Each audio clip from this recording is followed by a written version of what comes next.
wa ala alihi wa ashabihi ajma'in. Asyhadu an la ilaha illallah wahdahu la syarika lah wa asyhadu anna Muhammadan abduhu wa rasuluh alladzi la nabiyya ba'dah.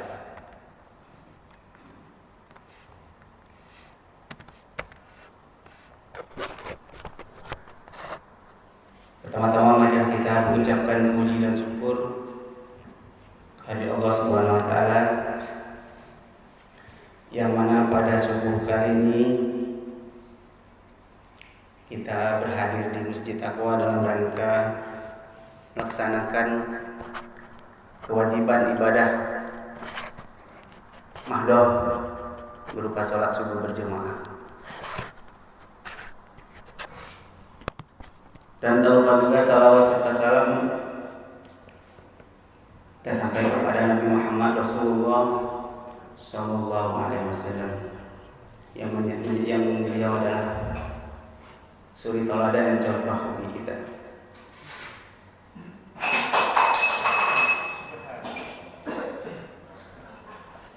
Dalam surat Ibrahim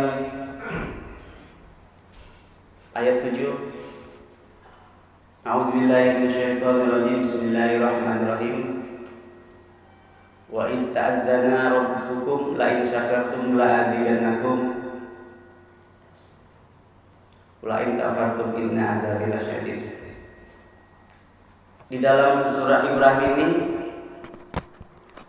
ada bisnis yang Allah tawarkan sama kita. Karena berbicara hari ini adalah SE ya. Semua kita fokus ke bisnis. Ada bisnis akhirat yang Allah tawarkan kepada kita. Apa bisnisnya? Yaitu bisnis bersyukur. Allah tawarkan siapa yang bersyukur maka Allah kasih bonus. Maka akan Allah tambah nikmat yang Allah berikan kepada kita.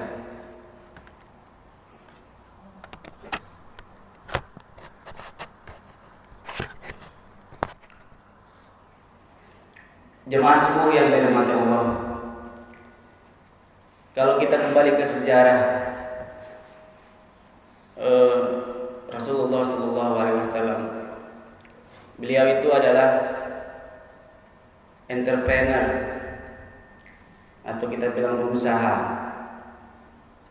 Dimana kemarin Ustaz Ilyas sudah sampaikan, Rasulullah itu berdagang,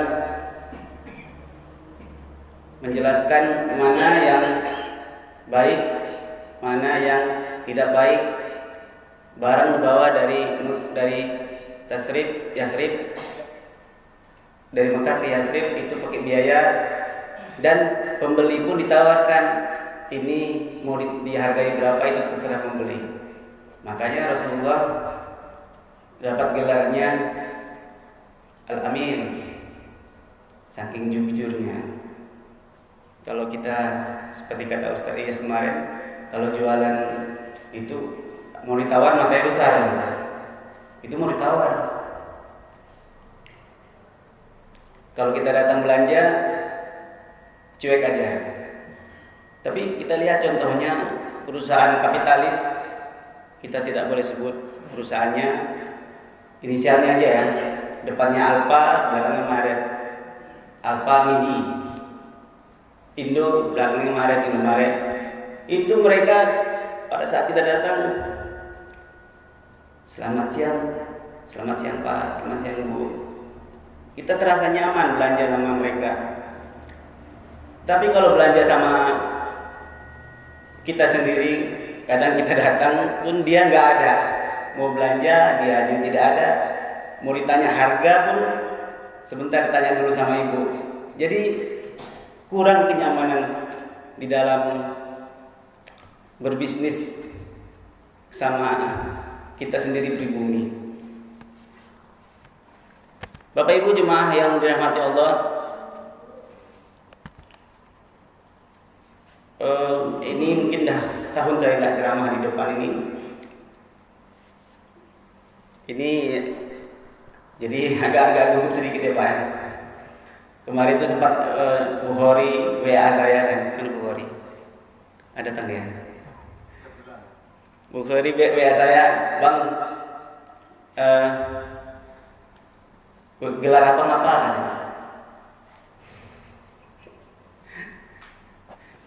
Mau saya jawab nanti takutnya jadi lucu ya. Gelar saya itu 3 Pak. Kalau Bukhari itu mertuanya gelarnya panjang kan. Kalau saya gelarnya 3. Jakirman, SE, BNT, MS. Tapi nggak pernah disebutkan ya. SE-nya itu di UMSU Sumatera Utara itu 14 semester. Jadi hasilnya memuaskan. Puas saya kuliah nggak tamat-tamat. Lalu BNT itu saya dapatkan 4 tahun di kantor itu bendahara negara tersertifikasi. Tapi tidak bisa dituliskan juga di ijazah di apa, cuman di dalam lembaga kami itu disebutkan. Yang terakhir itu MS. Itu 12 tahun saya dapatnya. Apa itu MS, Pak? Magister of Sule. Jadi biar sama kawan-kawan yang lain di grup sekolah itu semua pakai gelar. Wah, malu saya buat juga gelar itu Jakirman SEMS. Jadi ada yang WA saya, S2-nya di mana? Enggak saya jawab. Bapak Ibu jamaah yang dirahmati Allah. Jadi dalam hadis Rasulullah, ini tema yang kita diberi sama Bukhari itu berat kali ini. 3 SKS ini. Di sini judulnya pentingnya wirausaha dalam membangkitkan ekonomi Islam. Itu 3 SKS, Pak. Nggak bisa bertemu 15 menit. Jadi Bapak Ibu jemaah yang dirahmati Allah, dalam sebuah hadis pernah kita dengar itu riwayat Imam Ahmad, hendaklah kamu berdagang karena di dalamnya terdapat 90% pintu rezeki.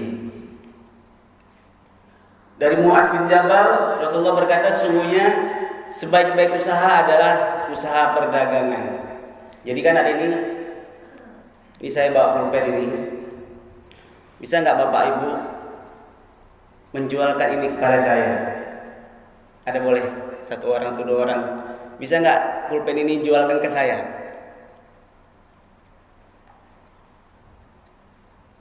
Bisa nggak 1 orang aja yang bisa menawarkan pulpen ini ke saya? Ustaz Dedi bisa tawarkan pulpen ini ke saya. Ini sebuah ilustrasi aja Pak ya. Bisa Ustaz?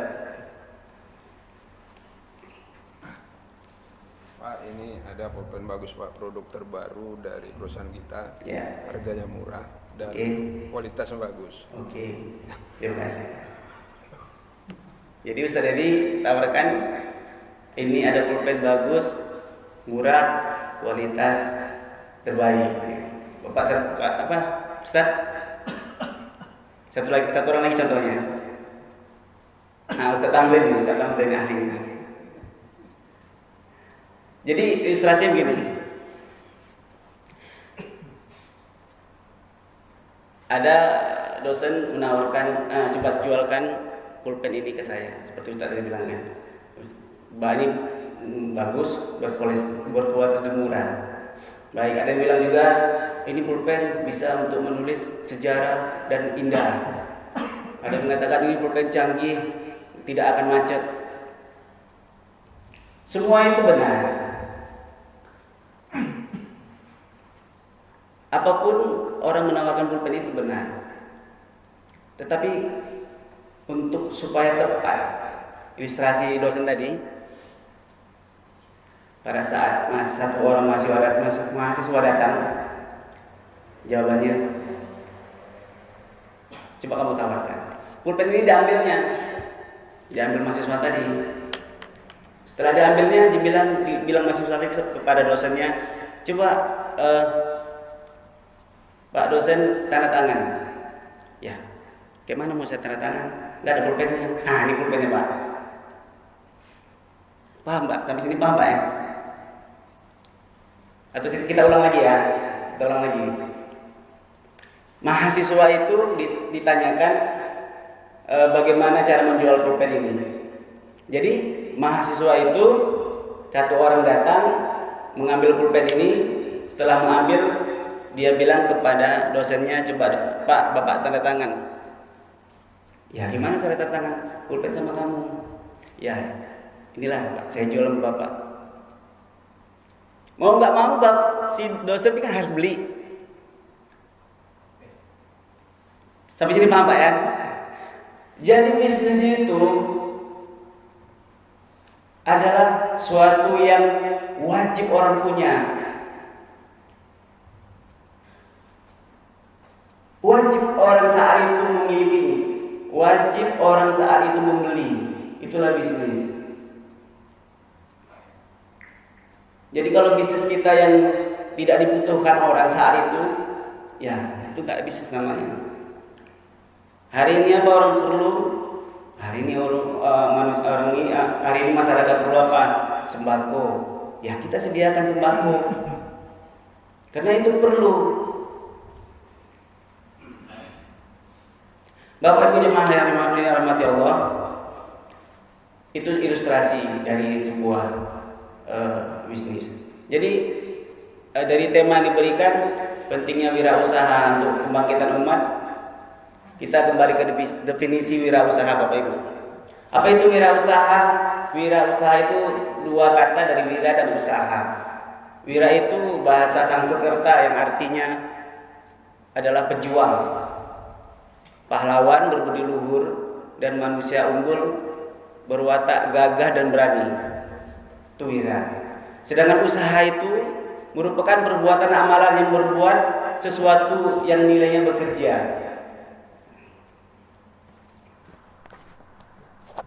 Maka di sini disebutkan wirausaha itu adalah orang yang membuat suatu produk, menghasilkan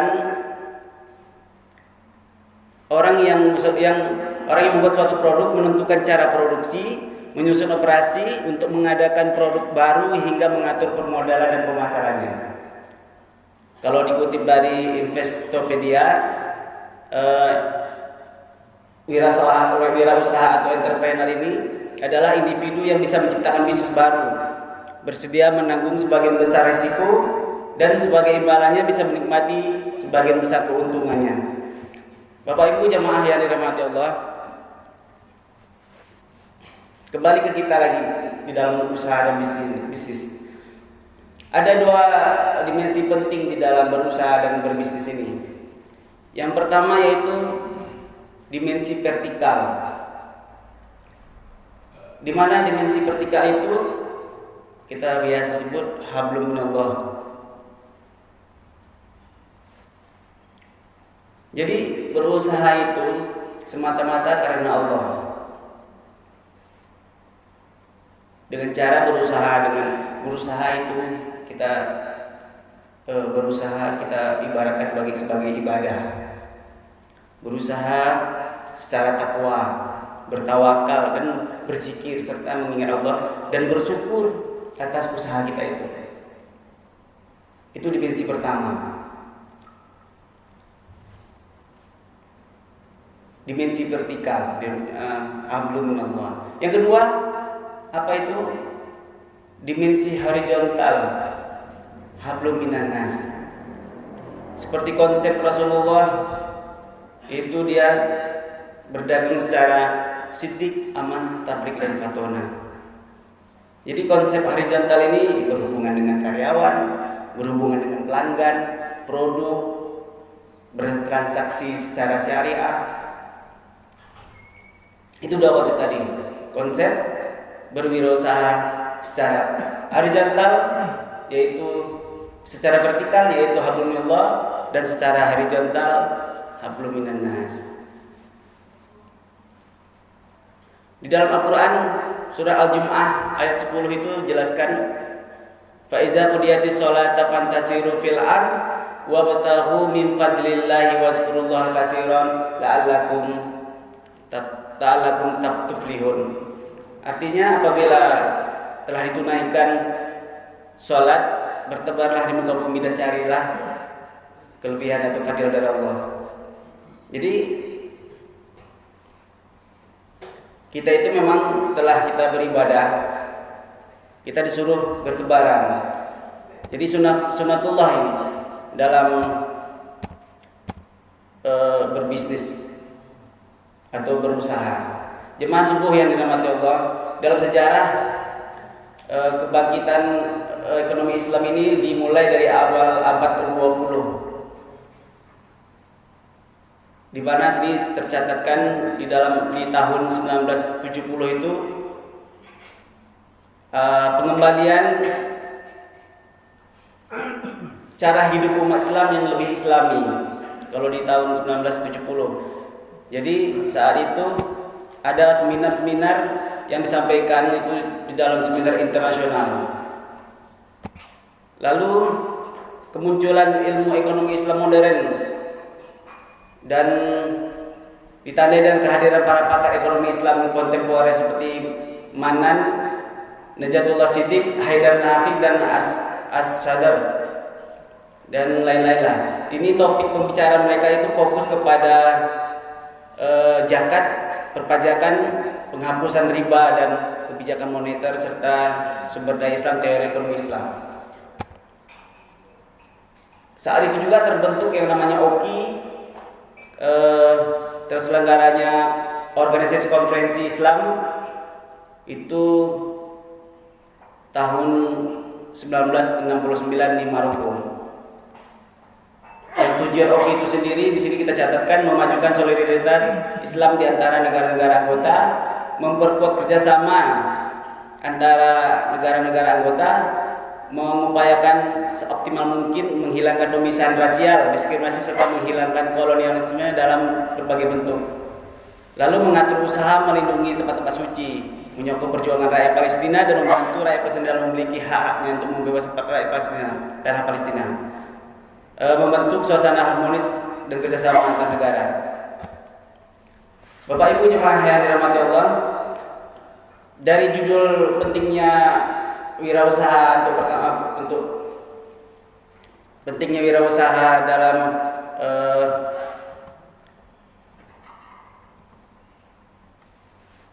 kebangkitan ekonomi Islam itu, ini satu hal yang saya catat terakhir. Kita umat Islam harus punya 5 aset. Terakhir Pak ya. Umat Islam harus punya 5 aset. Apa itu? Pertama, harus mempunyai bisnis. Apa itu bisnis? Segala hal yang bisa menghasilkan keuangan umat Islam. Itu pertama. Setelah kita mempunyai bisnis, kita harus mempunyai properti. Ini aset utama umat Islam untuk maju, untuk bisa lebih dari umat yang lain. Punya bisnis, sudah bisnisnya kuat seperti Bang Rahman ya, sudah ada bisnisnya kuat. Punya properti. Apa properti? Bisnis perumahan, bisa itu rumah kontrakan, bisa itu hotel penyewaan hotel, bisa juga mungkin sewa menyewa rumah, kontrakan rumah ya, atau jual beli rumah menjadi. Jadi kalau kita sudah punya itu, biasanya ekonominya mapan. Walaupun tidak harus besar, minimal kalau kita punya bisnis warung, dari bisnis warungnya itu kita bisa membuka atau membangun di belakang rumah kecil-kecil untuk dikontrakkan. Itu biasanya kita mapan. Yang ketiga, kalau di kota-kota sana bisnis aset paper namanya. Aset paper itu berupa saham. Kita harus punya saham, reksadana namanya. Reksadana juga ada. Atau aset digital yang berupa emas digital. Itu kalau di Pegadaian itu ada itu jual emas digital. Emas yang tidak ada, tapi kita digitalnya ada berapa gram. Kalau di e-commerce itu ada namanya Bukalapak. Bukalapak itu kita bisa jual, kita beli emas. Misalnya kita punya uang 10.000, kita bisa beli emas 10.000. Itu secara digital mungkin 0,000 sekian gitu harganya. Jadi kita upayakan punya aset itu tadi. Yang ketiga dari paper aset yaitu bisnis digital tadi. Yang keempat internet. Jadi umat Islam ini harus semua paham internet. Memang kalau yang kelahiran di bawah tahun 1980 itu susah ya Pak internetnya. Di bawah tahun lahirnya di bawah tahun 1980 itu susah untuk paham internet. Tapi di atas tahun 90-an itu melek itu internet. Makanya umat Islam itu harus paham dengan internet. Karena disitulah bisnis itu mengalir itu dari internet. Info secara cepat dan akurat langsung terkirim melalui internet. Baik itu melalui WA, Instagram, YouTube, Facebook. Malah kita seharusnya setiap kita ini harus punya akun. Karena sudah kebutuhan global. Jadi kalau ada orang yang hidup di masa ini tidak punya email, itu secara ekonomi global dia tertinggal. Walaupun memang dia udah hebat kian dari sebelumnya, tetapi secara global dia tertinggal. Dia akan tertinggal di 10 tahun yang akan datang. Karena semua informasi itu melalui WA, internet, WA, email, dan media sosial lainnya. Jadi 4 aset ini penting untuk umat Islam supaya lebih daripada umat lain. Pertama bisnis, yang kedua punya properti, yang ketiga punya paper aset digital, yang keempat punya internet, dan yang kelima nih paling penting. Dari kalau mobil tuh 4 bannya 1, 2, 3, 4. Yang kelima apa? Supirnya. Kalau nggak pandai menyupir, nggak pandai membawakan yang 4 tadi, hancur. Apa itu?